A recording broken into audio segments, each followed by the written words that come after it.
Hickory Hill fue construida en lo alto de una elevación azotada por el viento en Equality Township, condado de Gallatin, en el sur de Illinois, por un hombre llamado John Hart Crenshaw, un descendiente de la antigua familia estadounidense con vínculos en la fundación de Estados Unidos. Crenshaw se convertiría en un hombre importante permitiéndole acumular una gran fortuna. A pesar de todos estos logros, es recordado hoy en día por sus vínculos con la esclavitud de Illinois, el secuestro y el tráfico ilegal de esclavos. Fue visto como un respetado hombre de negocios y un pilar de la Iglesia y la comunidad. Nadie tenía ni idea de que estaba sosteniendo esclavos ilegales o que era sospechoso de haber secuestrado a familias negras y las había vendido como esclavos, que eran mantenidos cautivos en las cámaras con rejas de la tercera planta o ático de Hickory Hill. Crenshaw contrató a un arquitecto para comenzar la casa en 1833, pero Hickory Hill no se completó hasta varios años más tarde. Se asienta sobre una colina, con vistas al río Salino, tiene 3 pisos de altura. En el porche hay una puerta de entrada principal y por encima de ella, en la terraza superior, otra puerta que se abre hacia el balcón. Cada una de las habitaciones, y había 13 entre los pisos primero y segundo, se calentaron con chimeneas individuales. La casa era ciertamente grande. La leyenda dice que una vez hubo un túnel que conectaba el sótano hasta el río Saline, donde los esclavos podían ser cargados y descargados por la noche. Situado en la tercera planta está el ático que puede todavía ser visitado hoy por un tramo de escaleras estrechas. Salen a un amplio pasillo a cuyo alrededor hay una docena de habitaciones similares a celdas con ventanas enrejadas y literas planas. Originalmente, las celdas fueron aún más pequeñas, y había mayor número, pero algunas se retiraron en el pasado. Uno solo puede imaginar lo pequeño y estrecho que debe haber sido porque incluso un visitante de tamaño medio, apenas puede moverse en ese espacio. Las ventanas en los extremos eran la única ventilación y durante los meses de verano el calor era insoportable. Los esclavos pasaban el tiempo encerrados en sus celdas, encadenado a los anillos de metales pesados.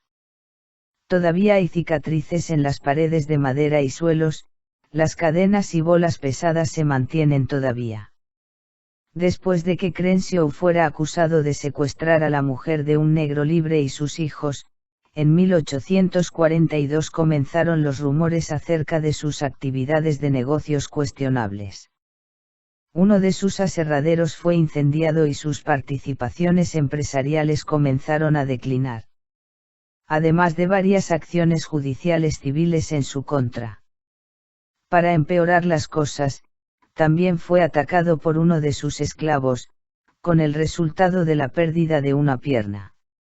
Las historias sostienen que él estaba golpeando a una mujer en sus campos, cuando un esclavo enojado tomó un hacha y le cortó la pierna. Después de eso, la mayoría de los esclavos se vendieron.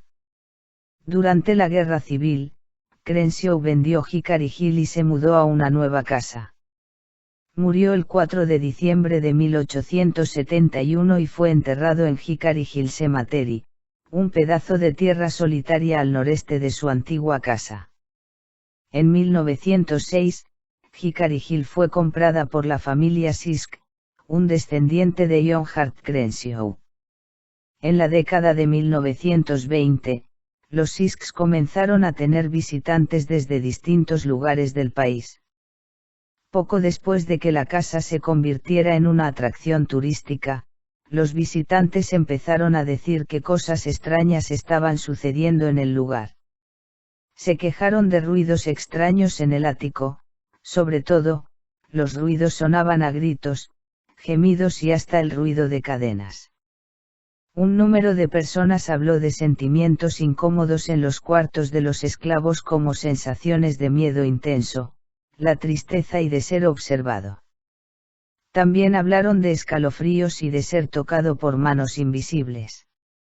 Se decía que nadie podía pasar toda la noche en el ático. En 1978, se permitió a un reportero de Harrisburg llamado David Rodgers pasar la noche en el ático y se convirtió en la primera persona en aguantar toda la noche en los cuartos de los esclavos en más de un siglo. Rodgers admitió que estaba mareado y también dijo que su experiencia en el ático era cualquier cosa menos mundana.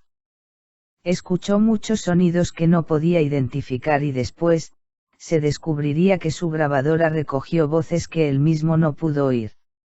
En 1996, la casa fue clausurada, debido al deterioro de salud del señor y la señora Sisk.